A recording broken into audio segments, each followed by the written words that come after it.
নবীজির কলিজার টুকরা সাহাবী হযরতে আনাস বিন মালিক রাদিয়াল্লাহু তাআলা তিনি বর্ণনা করেন, একদিন আমার নবী সৈয়দনা সিদ্দিক আকবর এবং ফারুক আজম ওসমান গনি সহ নবী সহ আপনার 4 জন সঙ্গী নিয়ে আমার নবী উহুদের পাহাড়ের মধ্যে উঠেছেন। জোরে বলেন সুবহানাল্লাহ।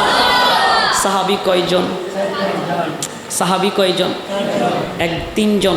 একজন হলেন সিদ্দিক আকবর, একজন হলেন ফারুক আজম, আর একজন হলেন ওসমান গনি। সুবহানাল্লাহ। সাহাবী কয়জন? আমার নবী সহ কয়জন? 4 জন। সহিহ বুখারী শরীফের হাদিসে মুবারাকা, মুসলিম শরীফের মধ্যে হাদিস কানা বর্ণনা করা হয়েছে, নবীজি আপনার উহুদের পাহাড়ের মধ্যে উঠলেন। এমন সময় উহুদের পাহাড় নড়াচড়া দিতে লাগলেন। জোরে বলেন সুবহানাল্লাহ। উহুদের পাহাড় কি করতেছে? নড়তেছে। আমাদের ভূমিকম্প আসলে নড়ে না, আর জোরে বলেন নড়ে না। উহুদের পাহাড় কি করতেছে? নড়তেছে। আমার নবী বলেন, হে উহুদের পাহাড়, তুমি কি জানো তোমার উপর কারা আরোহণ করছে? জোরে বলেন সুবহানাল্লাহ।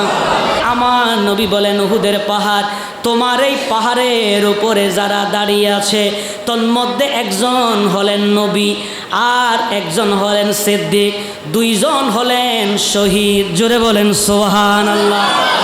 উহুদের পাহাড় যখন নড়ে, নবীজি এই কথাগুলো বলার সাথে সাথে আমার নবী বলেন, উহুদের পাহাড় এই মুহূর্তে থেমে যাও, খবরদার তুমি বেয়াদবি করবা না। জোরে বলেন সুবহানাল্লাহ।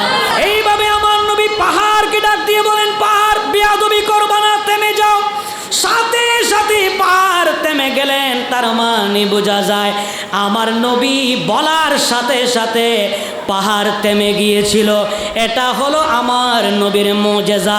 আর আমার নবী বলার সাথে সাথে পাহাড় আমার নবীর কথা শুনেছিল।